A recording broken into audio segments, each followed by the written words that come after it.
We are here. It is Thursday night on, what is today? November 18th of 2021. And we are doing this presentation called Ancestral Access. And I am here as an astrologer, so I am not currently the expert in this area, but I'm very excited to facilitate this presentation and defer and ask questions to the experts we have today. We have 4 different experts. We have Michelle, we have Christine, we have Rosie, and Donna, who are all either working some way with ancestors or helping facilitate the process to release ancestral trauma or healing in some aspect, and they will be able to enlighten you and tell you different things. So we are going to have a Q&A at the end, and then yeah, so if you have questions you can put them in the chat, but we probably won't be working with that until the end or some way in that aspect. So let's get started. So this title is called Ancestral Access, and it's how to connect to ancestral knowledge in order to live your best life. Now, the topics of this presentation are going to be pretty straightforward. This is kind of a nebulous metaphysical topic, so we're going to try to assess and address the questions as straight up and straightforward as possible. So the questions we'll be looking at tonight are: why connect to my ancestors? Michelle will talk about some common misconceptions that people come into readings with about how ancestors can help, or what types of questions, or what to expect. This is really going to help us understand the whole process of ancestral healing and working with ancestors. And then we'll talk about how to go into a reading. I'm going to mute, sorry, some people here so we can keep this going. And let's see, why am I not able to mute?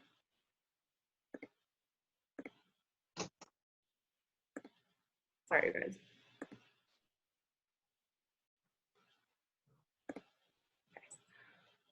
Sorry about that. Okay, we're continuing. So the topics of this presentation are going to be how is the best way to prepare for a reading, and how to come into the topic of ancestral healing, and how this can help you in the process of either releasing trauma or connecting, asking questions, or healing in some aspect to your ancestral lineage. So we'll also talk about our cultural connection to ancestors and how the different cultures approach this. So that will be a little bit further on in the presentation. So what we did for Resonant Essentials is we asked the group, what issues are you struggling with right now? What are these things that coming up for you that you wish you could have help with your ancestors or from your ancestors? What types of questions or what types of emotions are you feeling that you just wish you could have some sort of support with? Or if you have something specific that you want to ask your ancestors or some issues you want to resolve with them, how can they help you with that? And so the common things that we heard in our Facebook group and other places were people are feeling stressed and anxious right now, and having a lot of unanswered questions. When we think about when we connect to ancestors, or we think about people who've passed or loved ones who have crossed over, then we have a lot of unprocessed grief, and sometimes we're not able to actually ask the questions we wanted in life. And so now we have the opportunity to, or we wish we could have the opportunity to ask them now that they've passed over. So a lot of this unresolved stuff that's coming up for people creates an uncertainty about the future.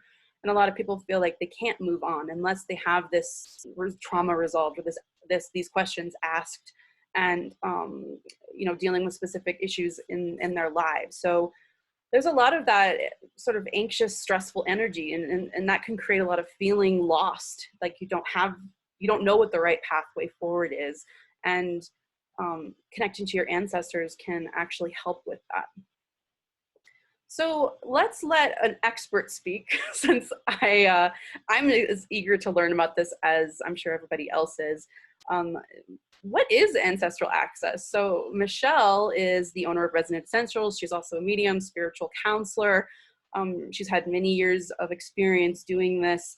And her role in this this process is to help you understand and process the information from your ancestors and guide you towards integrating the meaning and wisdom into your own life. Because sometimes when you go through the actual connection through the mediumship, you may not know what to do with that information, or you may just feel overwhelmed by it, or you don't understand it. So Michelle is here to sort of explain her role in that and how having some spiritual counseling can help, and some common misconceptions that people come into readings with, and how we can shift that. So yeah, take it away, Michelle. So what would you like to tell us?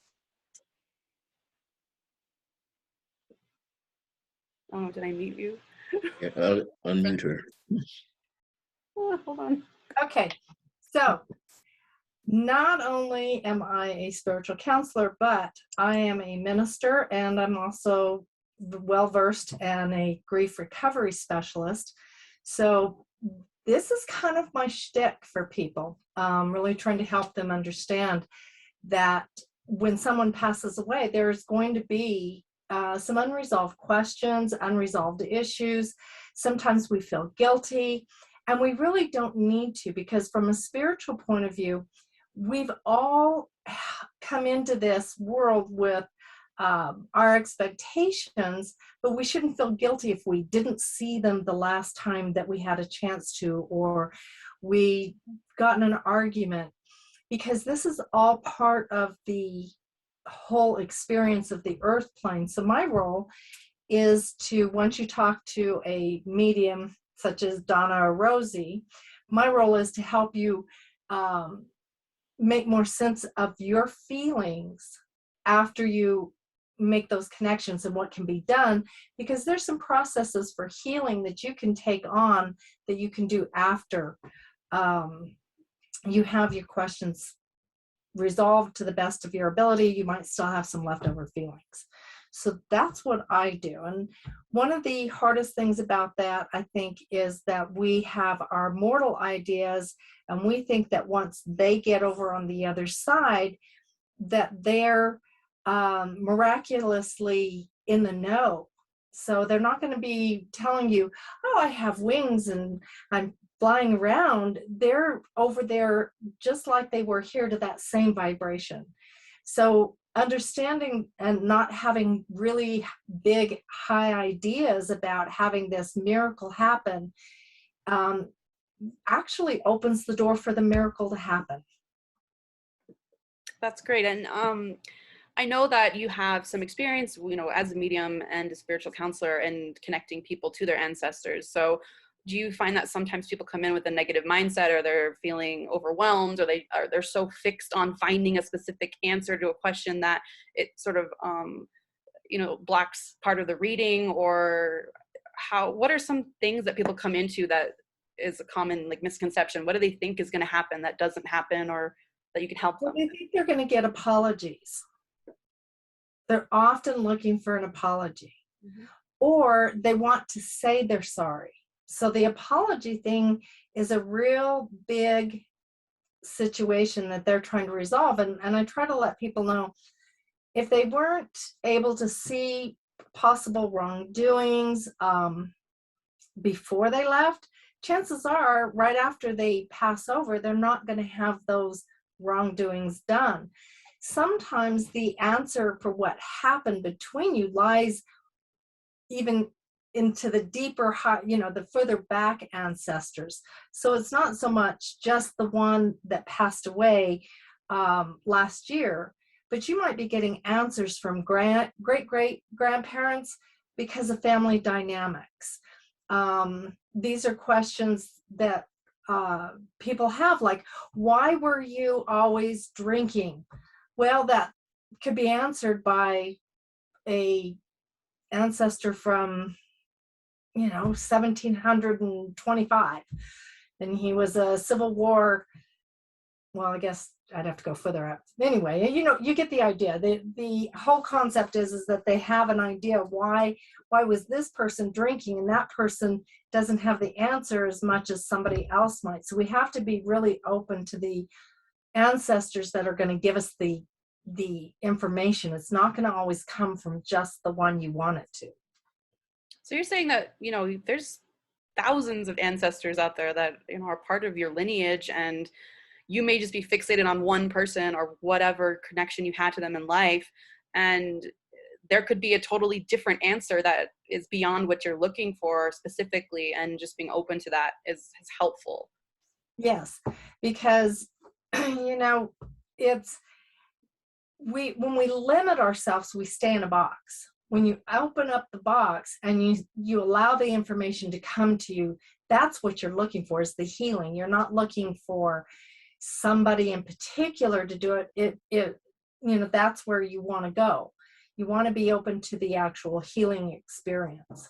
Right. And this is probably a very emotional thing for a lot of people. And I know you've talked about, you know, processing grief and anger and all of the emotions that come up, you know, when we talk about the death process and people relating to their ancestors and how they related to them in life and how they think that they are living in wherever they are now. So do you help with that process, the grief process? I do, because of my experience as a grief recovery specialist. I'm able to help people move through that, as well as my own personal experience. You know, you lose somebody close to you. We all have, and so we can feel that kindred spirit, but it's having the, you know, the actual experience as a grief recovery specialist that really helps me help them move through it without the entanglement of personal involvement.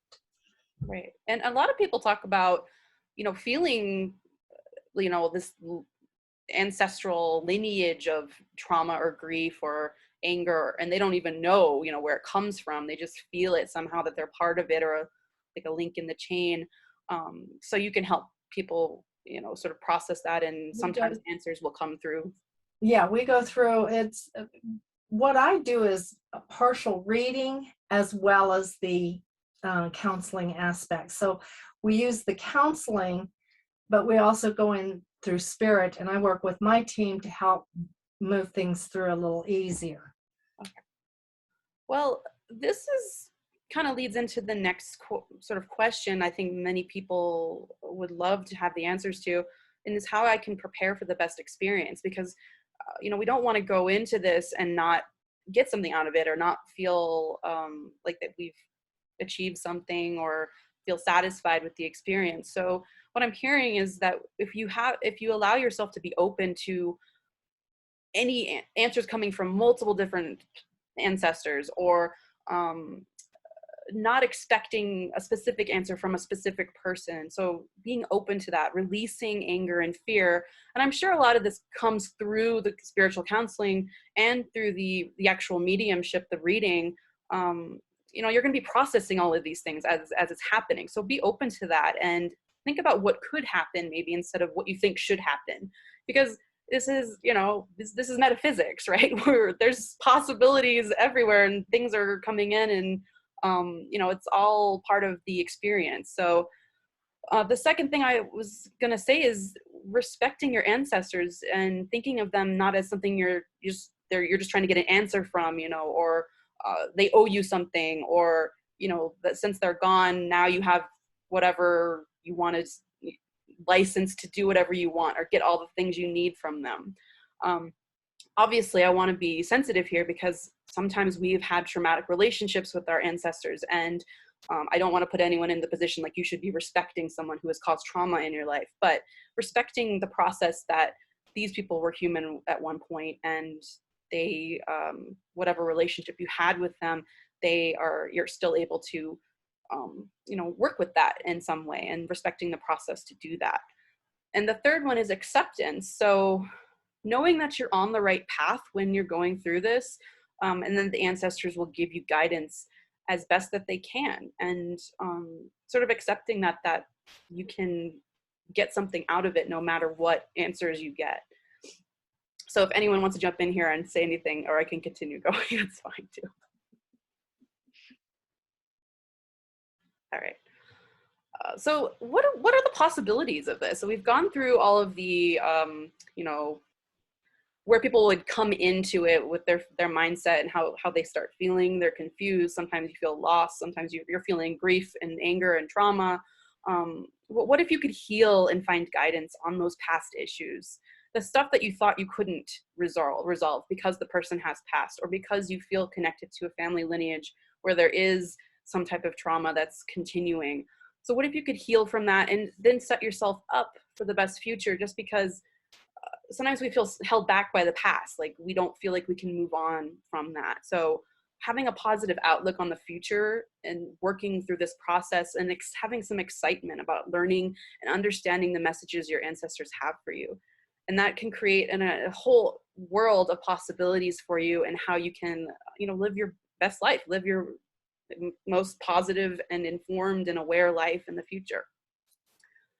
So now I'm going to turn to Rosie and Donna, who are our two mediums here, and they are going to sort of tell you what the process, what does it look like when you connect to your ancestors? What happens in a mediumship session or reading, and how has your mediumship helped people resolve their issues? What can people do to set themselves up for success?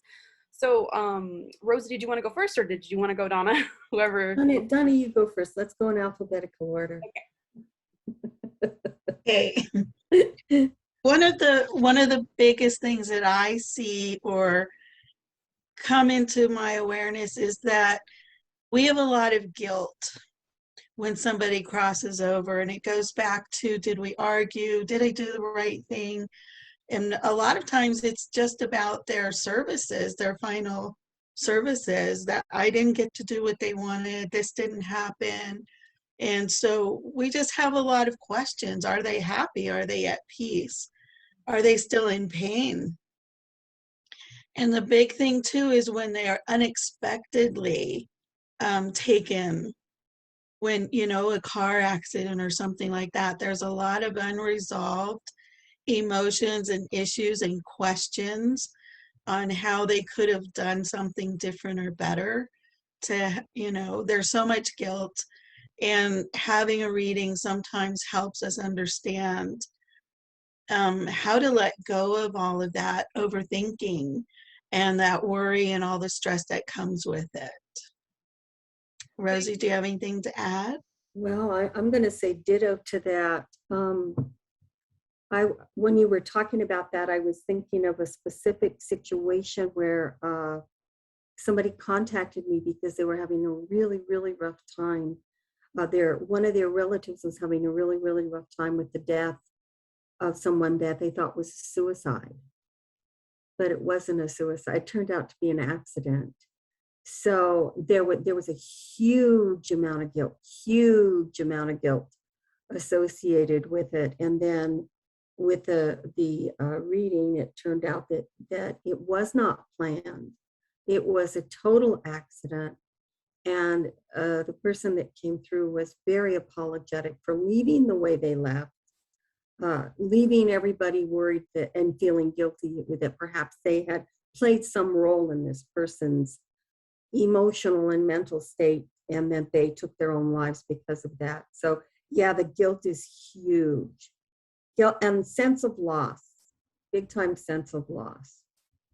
So do you see people shifting, like moving from this huge burden? Is it being lifted or relieved in some way when they go through the reading and they're able to get answers from their ancestors, so they can sort of move on? Do they feel stuck before, and then where do you see them coming out of that reading, and how are they feeling at the end of it? It is a big relief, and they have a better understanding of what it's like on the other side. And, many people think they're still in pain because they were suffering. Many people think we get stuck in the religious dogma of, are they in hell? How can they be at peace? So those are the kind of questions that come up, and what can we do to help them understand that it's really not, in my opinion, that religious dogma of, hell. And how are they being judged, especially when it comes to suicides? Mm-hmm. Those are the most traumatic things, because there is so much guilt that we never do enough. That's exactly right. I find the sense of relief That's a big thing for clients that I've worked with, is that they feel relieved, and there lots of tears. There's always lots of tears. Do you find that too, Donna? Lots. You always got to have a box of Kleenex. Tears of relief, tears of regret, tears of guilt, then tears of resolution. Oftentimes I find after I've had a chance to talk with somebody, for somebody, or bring somebody through, that they have a sense of, okay, I resolved this and I'm feeling better and I can find a way to move forward now.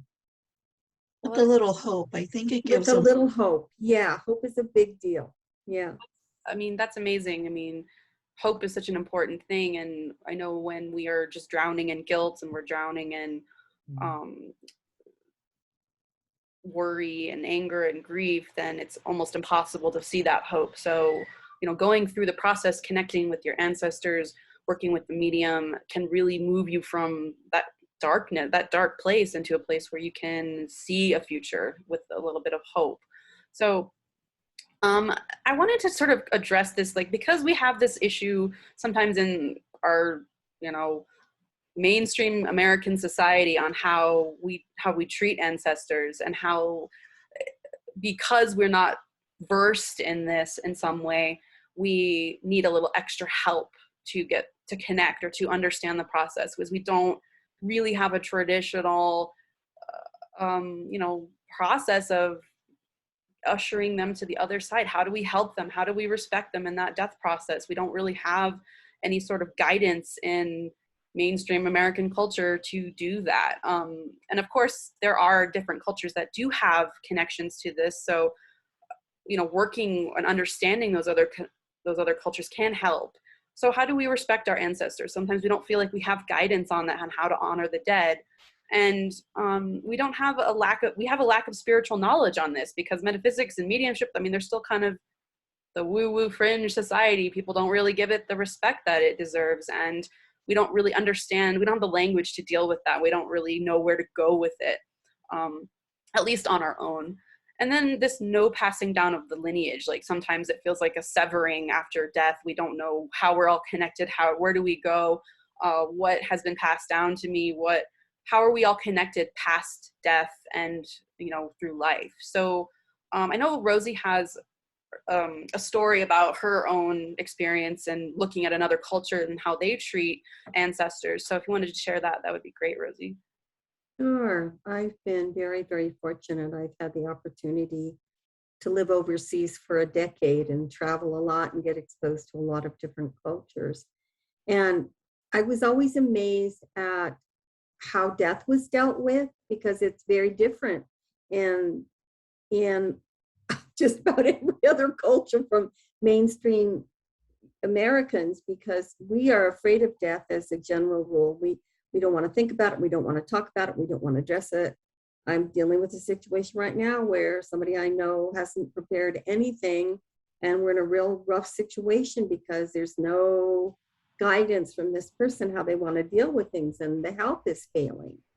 So, and it boils down to being afraid of the D word, of dying.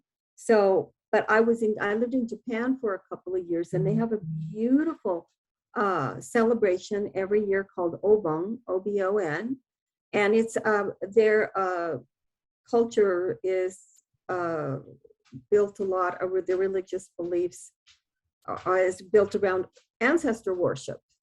And so during Obon, they go to the tombs and they clean the tombs, they sweep everything out, they eat there, they have food there, and it's a big celebration, and they have these huge dances, and it's to let their ancestors know that they believe that their ancestors are with them all the time, that they're always present, and that they can always access them. We have, just south of us here in the United States, we have Mexico. They celebrate El Día de los Muertos.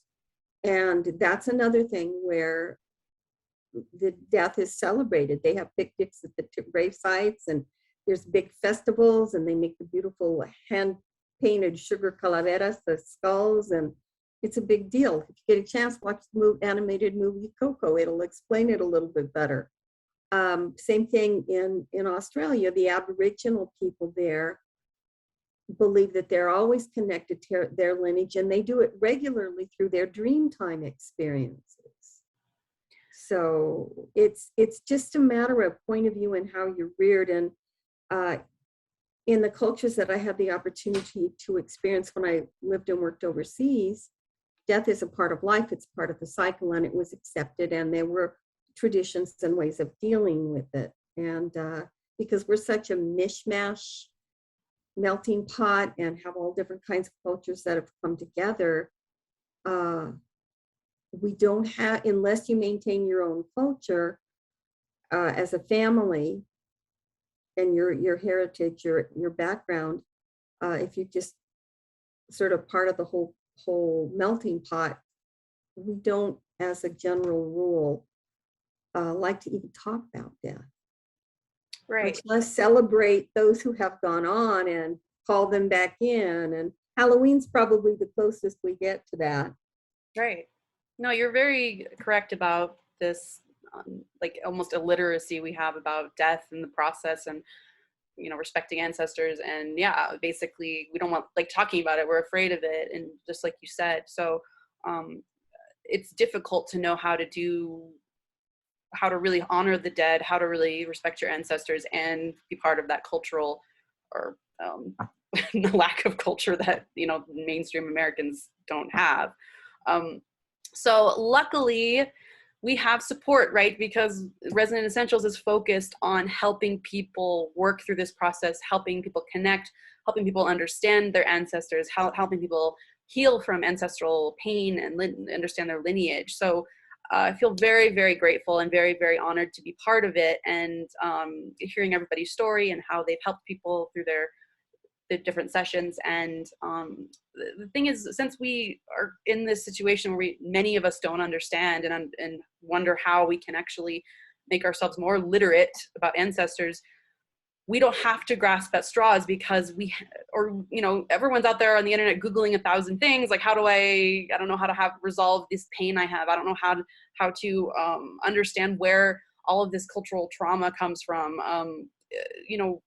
We have the ability to get answers and work directly with mediums, healers, and counselors through Resonant Essentials. So I'm just extremely excited to be part of it, and sort of introduce you to our own process here at Resonant Essentials and how it can help you if you are wanting to connect to ancestors and learn more about your own lineage.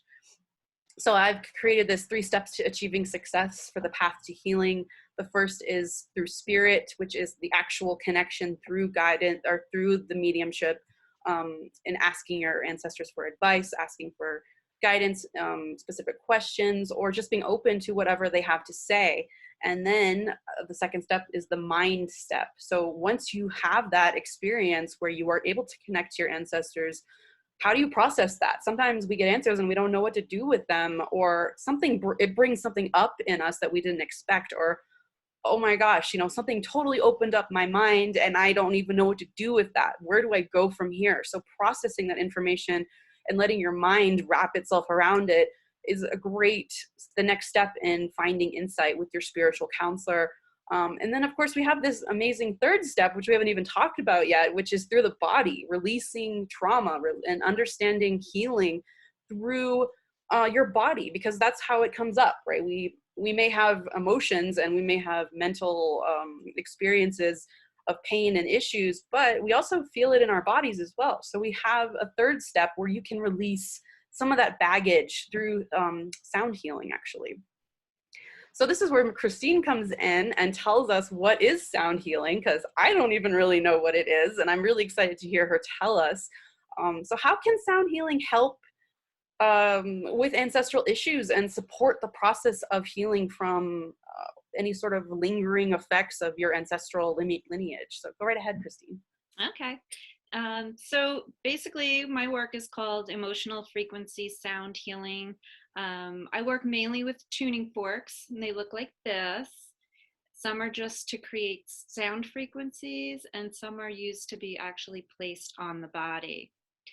And so tuning forks, they affect change on fluid levels, allowing your frequencies to change.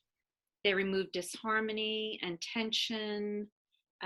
They will clear unwanted resonance and attune the body's vital energy centers and energy field. And the body is an awesome resonator for sound because the sound resonates 4 times faster and fluid. So these vibratory sounds will travel through the body. And like you were talking like about with your ancestors, we're connected in so many ways. And one of the ways that we are connected is through our DNA.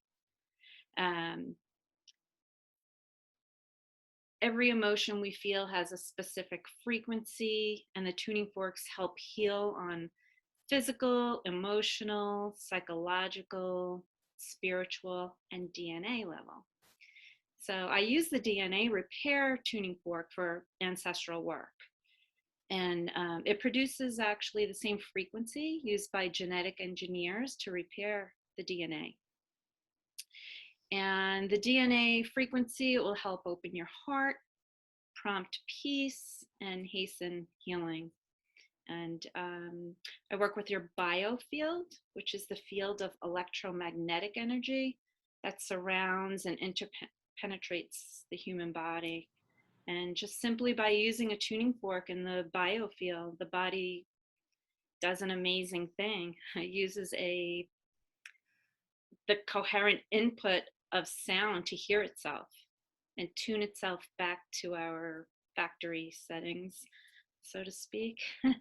And it's just basically, it's been my experience with working with the biofield.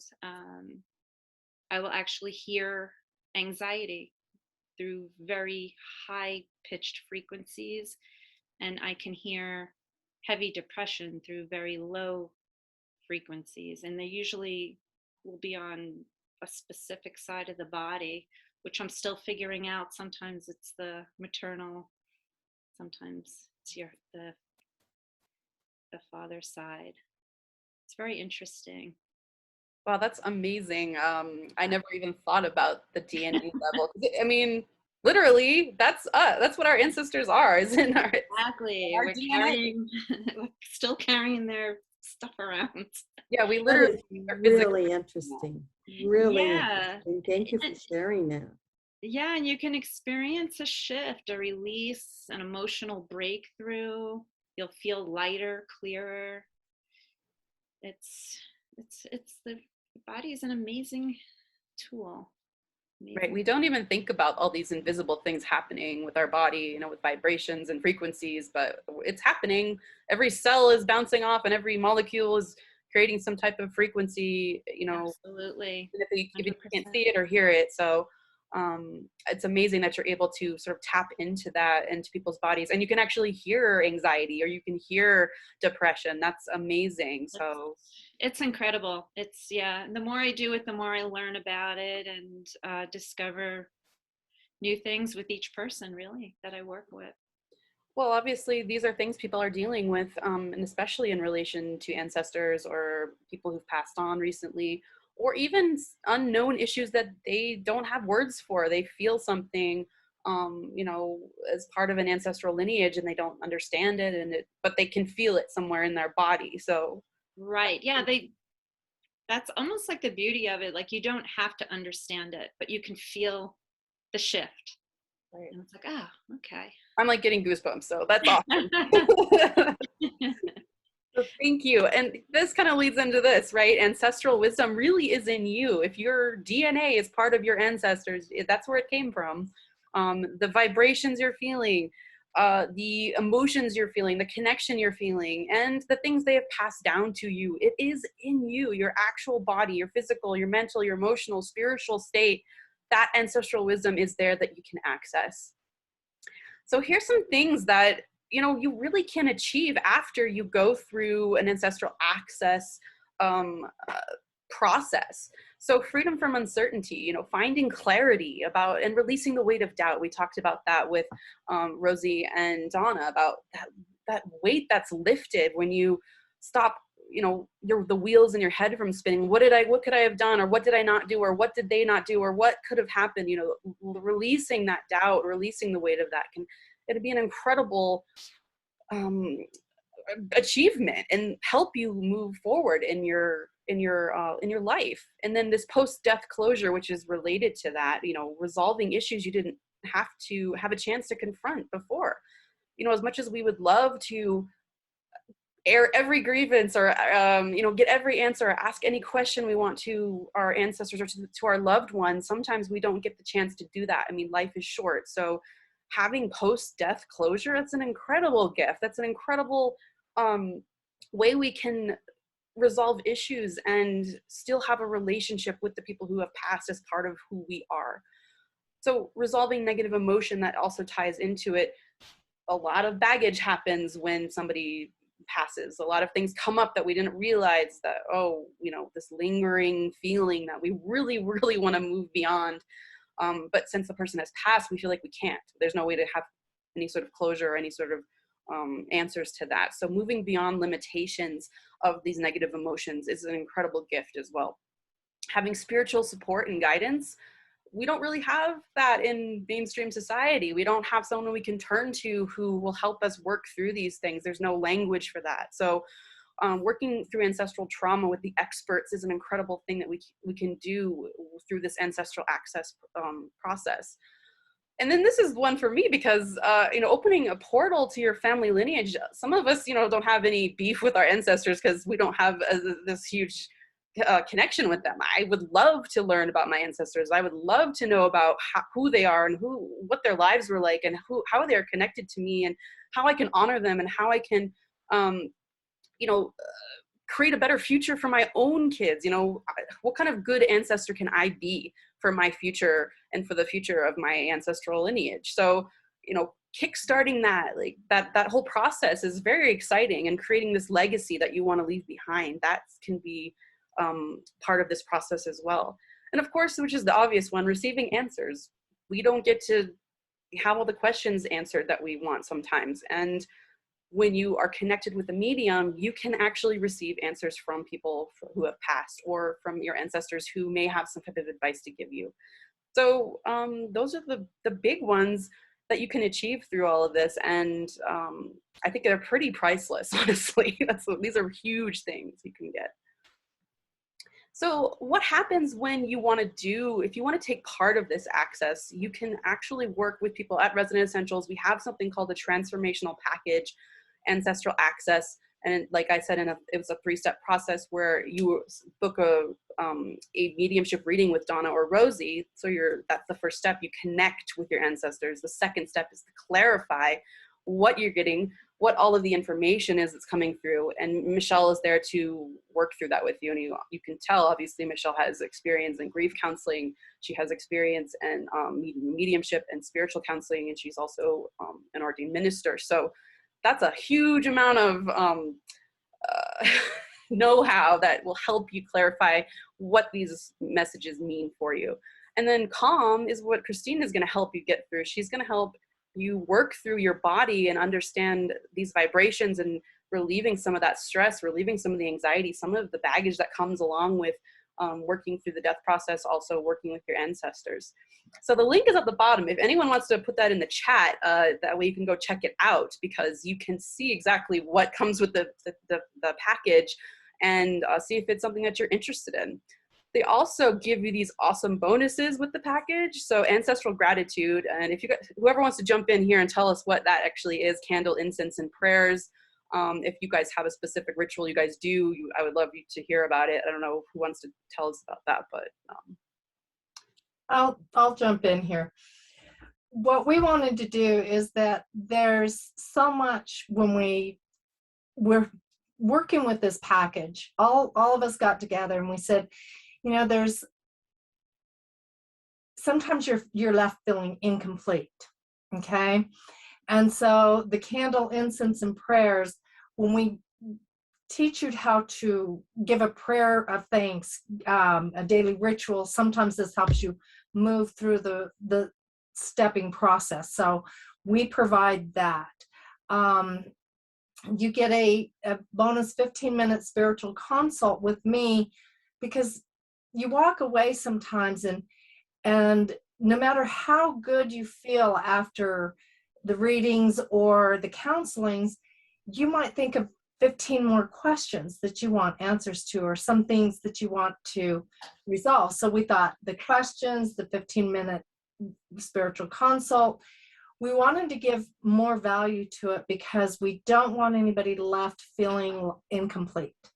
One of the worst things is that when you feel incomplete, you also can feel invalidated. And we don't want anybody to feel that. So we want to continue the support through the process. Awesome. So that's these amazing, generous bonuses that we have decided to offer people who would like to work with us through Resonant Essentials in this transformational package. And yeah, that's it. That's the end of the presentation. And just want to thank you all for coming. And of course, if you have questions, you can email Michelle at resonantessentials.com. Please check out the packages if this sounds like something you would love to do. If you really want to kickstart your connection to ancestors or resolve some lingering issues that are stopping you from doing what you want to do. We also have some time if anyone has a specific question they want to put in the chat, or they want to come on camera and ask one of our mediums or Michelle or Christine about her process about sound healing. And I won't be able to answer any because I'm just an astrologer, but you guys definitely. That's a big one.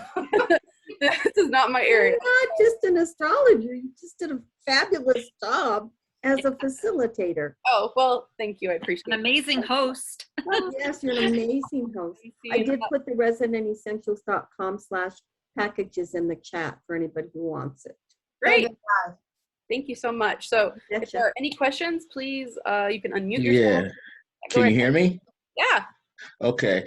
This is for Michelle. You had mentioned when people come to you and they want to connect with the one that passed over.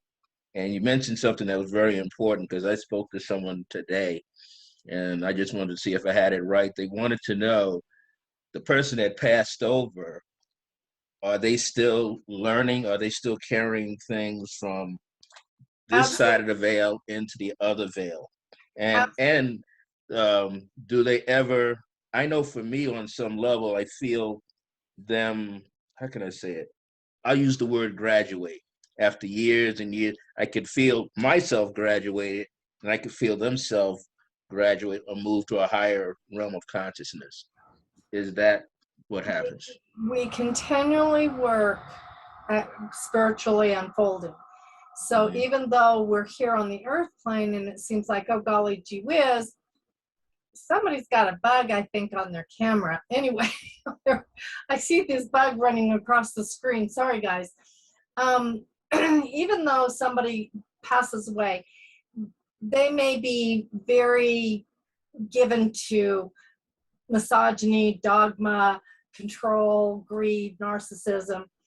That doesn't mean they stay that way. They do for, when they immediately transition, they're still at that frequency, but they continue working and growing so they can shift process. They don't just automatically come out going, I'm perfect, see how wonderful I am, because they still have part of the personality. That also lets you know that as a medium, and I think Donna and Rosie and I talked about this before, that's their way of letting you know, hey, that they're there is by using the personality that they had when they were here. They don't automatically, like we were laughing in an instant. Somebody had said to someone, hey, your father is here and he loves you so much. And this person says, it's not my dad because my dad didn't talk like that. Well, they're not going to show up to you and be totally changed. They want you to know that that's really them. It's called evidentiary mediumship for a reason, but they do go on, they do continue learning and doing work over in spirit to help them progress. So, yes. Any other questions? I think Sharon had one. Actually, that answered my question as well. Thank you. You're welcome. Well, if anybody has another question, you definitely can unmute or put it in the chat. But if we are all done, it's almost been an hour, so that works for everybody, I think. And if you guys have any follow-up questions, remember that you can always contact if you want to go to, if you have a question for Rosie or for Donna, for Christine, on there, not just the packages, but if you just want a reading or whatever it is, you can always go to the practitioners page at Resonant Essentials, and you can get their phone numbers, you can email them, you can send them a message, or even register, book a time. Thank you all for Thanks, everyone. Thank you. We all appreciate you. Well, thank you all for coming, and I hope you have a great night. Thank you. Thank you, Johanna, so much for Yes, facilitating. thank you You for did facilitating.